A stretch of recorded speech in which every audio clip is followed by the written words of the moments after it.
Welcome to సీతాడైరీ. గుమగుమలాడే కోడిగుడ్డు పులుసు. ముందుగా నూనె వేసుకొని అందులో ఉల్లిగడ్డలు, పచ్చిమిర్చి, టమాటా వేసుకొని కొంచెం వేగనివ్వాలి. తర్వాత కొంచెం పసుపు వేసుకోవాలి. పసుపు వేసుకున్న తర్వాత అందులో చింతపండు రసం వేసుకోవాలి. చింతపండు రసం అనేది బాగా మగ్గనివ్వాలి ఫ్రెండ్స్.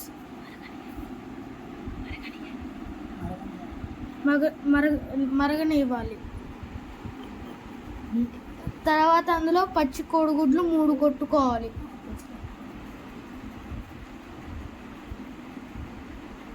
కొట్టుకున్న తర్వాత దాన్ని కలపొద్దు ఫ్రెండ్స్, కొంచెం మూత పెట్టి కలపాలి.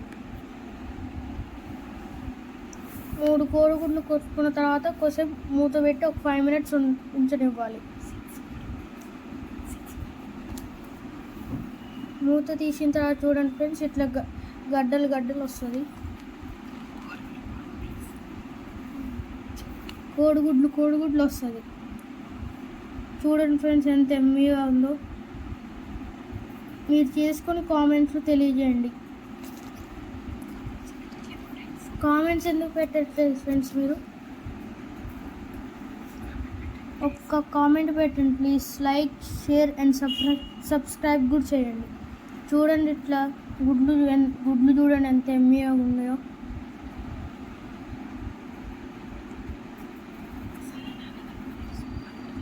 ఒక్కసారి అన్నంలో కలుపుకొని తింటే సూపర్ ఉంటుంది. చపాతీలో కూడా బాగుంటుంది ఫ్రెండ్స్. మీరు కూడా ట్రై చేయండి.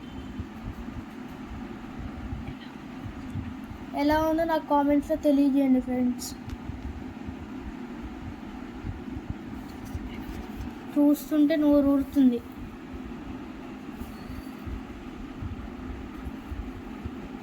చూడండి ఫ్రెండ్స్ ఎట్లా గుడ్లు వచ్చినాయో, టేస్టీ అండ్ ఎమ్మీగా.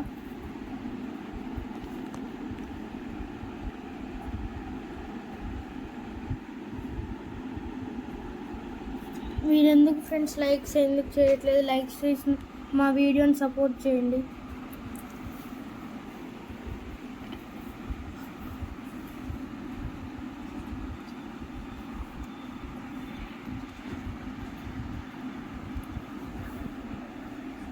కూర ఉడికిపోయింది ఫ్రెండ్స్. ఇప్పుడు కొత్తిమీర వేసుకున్నాం కొంచెం టేస్ట్ కోసం.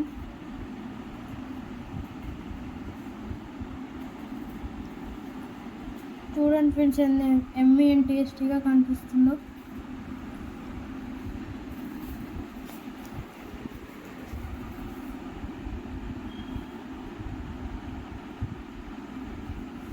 ఇప్పుడు కొంచెం కొత్తిమీర వేసుకొని తిప్పుకోవాలి. ఇప్పుడు రైస్లో ఉన్న, చపాతీలో ఉన్న వేసుకొని తింటే సూపర్గా ఉంటుంది. Bye bye.